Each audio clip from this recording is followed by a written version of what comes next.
भाग 1. भाऊंचा जन्म आणि जडणघडण.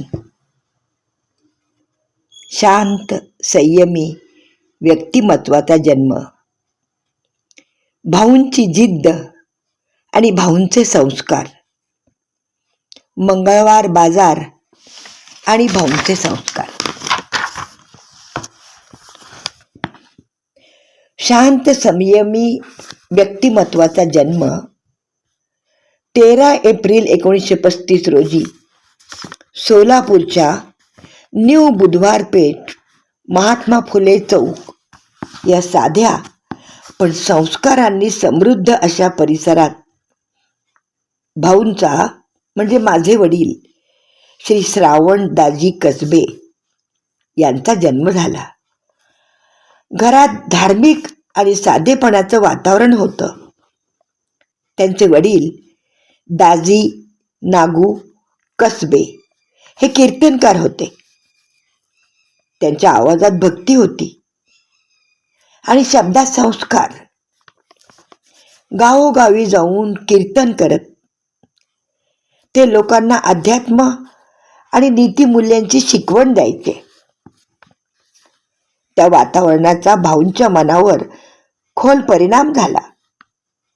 प्रामाणिकपणा, साधेपणा आणि माणुसकी हे त्यांच्या अंगामध्ये लहानपणापासून गुण रुजले.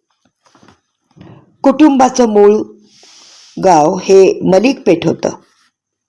तिथे त्यांचं राहतं घर होतं आणि थोड्या अंतरावर नरखेड येथे शेती होती. ही शेतीच त्यांच्या कुटुंबाचा उदरनिर्वाहाचा मुख्य आधार होती. पण परिस्थिती मात्र खूपच हालाकीची होती. भाऊंचं बालपण हे सुख सुविधांपासून दूर संघर्षात गेलं. लहान वयातच त्यांनी अभाव, कष्ट आणि जबाबदाऱ्या जवळून पाहिल्या.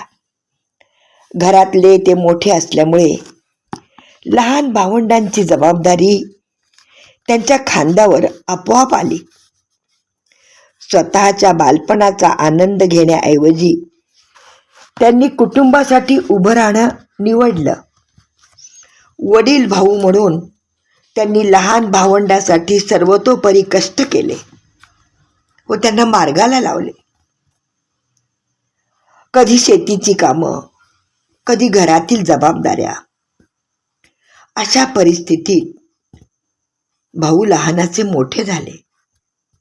पण या सगळ्या संघर्षाने त्यांना तोडण्याऐवजी घडवलं.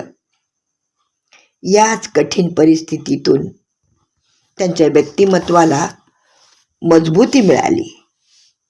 कर्तव्यनिष्ठा, जबाबदारीची जाणीव आणि आयुष्यभर सोबत राहणारी प्रामाणिकता हेच बालपण पुढे त्यांच्या आयुष्याचा पाया ठरलं.